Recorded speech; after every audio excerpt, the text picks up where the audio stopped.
Hello, I'm Shagun Agarwal, and in this video, we are going to talk about the three concepts around social comparisons and how we can effectively use that to bring a balance between cooperation and competition. I have taken the content of this video from the book Friend and Foe: When to Cooperate, When to Compete, and How to Succeed at Both by Adam Galinsky and Maurice Schwitzer. The book Friend or Foe is an amazing book full of real world insights and concepts. I highly recommend this book, and the author of the book has not paid me to say this. The first concept around social comparisons is that social comparisons are inevitable. We tend to compare ourselves with others, and that's how we see how good we are doing or how bad we are doing in our society. Social comparison information helps us to make sense of where we fit in at any point of time in life. The way we come to understand how well we are doing is by looking around ourselves.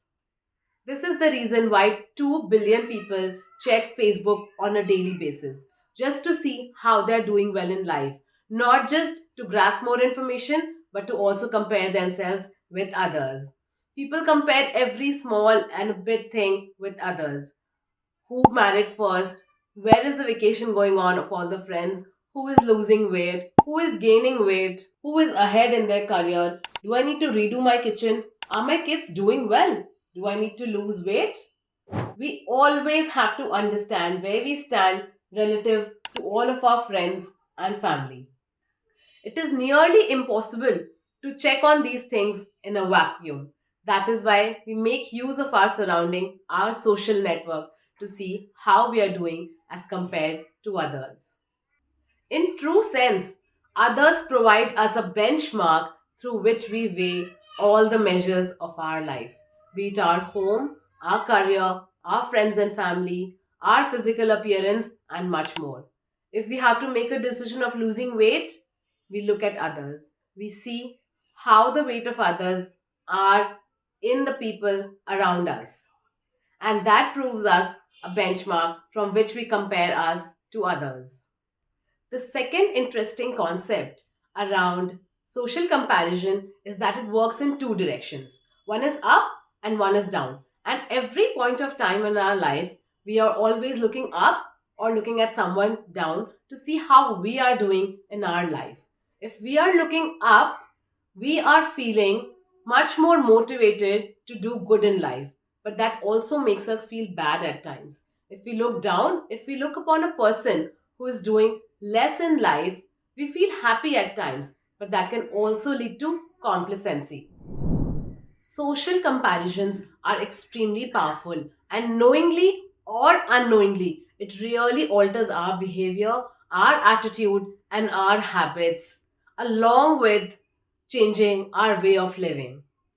When researchers at Harvard Medical School repeatedly measured the weight of 12,000 people over a period of 32 years, they found that one's friend gained weight, it increased that person's own chances of becoming overweight by 57%. Why? Because our brains tell us that it is okay to reach for that second donut as long as we don't weigh much more than Ram or Mohan. Our own weight gain doesn't look so bad if our friends have put on a little themselves. Interesting to see how an increase in one person's weight increases the weight of other friends if they are a lot in his company. Now, there is no relationship between that, but that is all about social comparison. We want to have one donut extra because we feel that the people we are surrounded with are overweight than us, and it is okay to take on a few more calories and become just as they are. Another poignant example of the role that social comparisons play in weight gain involves pregnancy. Women's bodies undergo an amazing transformation during pregnancy. As a woman carries a child, she naturally gains weight. This is hardly a surprise. She's eating for two. But what we find really interesting is what happens to men's bodies when their wives are pregnant. There is no biological reason for an expecting father body to change. His initial contribution. There is no reason for a father to gain weight when his wife is pregnant. But research has shown that expectant fathers gain weight by around 25% when they see their wives gaining weight during pregnancy. And that is the result of social comparison. Couples spend a lot of time with each other, and when they see that the other person is gaining a lot of weight, they feel it is okay if they gain too. Social comparison powerfully drives these effects. Bit by bit, as the expecting mother gains weight, the expecting father loses just a bit of motivation to maintain his own weight. And before he knows it, his lost motivation has led to quite a few packed on pounds. In very extreme cases, men even develop pregnancy symptoms that match those of the expectant mother. But it's not just a matter of how you compare, but with whom you compare that can determine where the comparison motivates you to work harder or simply feel worse.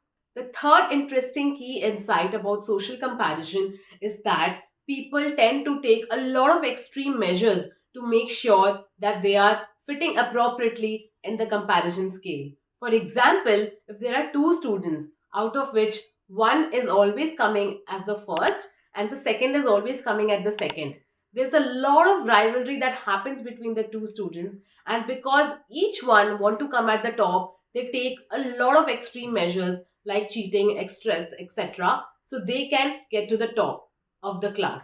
This is an extreme case of social comparison. Social comparison can tempt people to cheat, sabotage their rivals, or take crazy risks to come out on the top, as we saw for the two students who started cheating because they wanted to come at the top because of this competition and social comparison. Till now, we have seen that social comparisons are inevitable. We are bound to compare ourselves with our peers, with our teammates, friends, and family. The second concept that we learned is that social comparison happens in two directions, up and down. When the comparison is upwards, when we are looking at a person who is doing well in life, we feel motivated, but that makes us feel sad also at times. When we are looking down, that makes us happy, but that can lead to complacency. The third is that social comparisons tend to make us feel harsh decisions at times.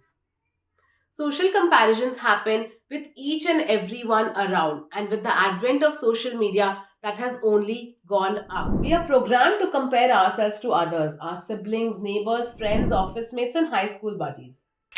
Social comparison have a lot of potential to make us feel bad or good. Take the example of the psychology of Olympic medalists, silver medalists, because they are comparing themselves to the gold medalist. In order to thrive in life and to do good in life, we need to find a balance between feeling good and feeling motivated while also not feeling bad and striving to do more in life. Thus, there's a balance that has to be maintained between comparison, cooperation, and competition. Take, for example, the Williams sisters. They have shown a remarkable ability to put aside any sibling rivalry and succeed as a team. Time columnist Josh Sanborn explained the Williams sisters' rivalry is highly unusual and utterly remarkable. They are two of the greatest tennis players of all times and from the same family playing in the same era. Their relationship exemplifies how siblings can be our closest friends and simultaneously our most intense rivals. The cooperate versus the compete concept that we just learnt about explains when we should compete to step up our game and when we should cooperate to feel good. Even in our workplace, people who thrive are the ones who know when to compete and when to cooperate, when to look up to others and step up our game, and when to look down and feel good about ourselves. The author of the book, Friend or Foe, suggests that when it comes to using social comparison to boost your own motivation, seek favorable comparison if you want to feel happier, and seek unfavorable comparison if you want to push yourself harder. The author also adds that we cannot quit social comparison. It is ingrained in us, and we do that every single day with every single person we surround ourselves with. But we need to keep a balance between cooperation and competition to thrive in this world. If you do like the contents of the video, please do hit like, comment, and share so it can reach to the maximum number of people and they know when to cooperate and when to compete.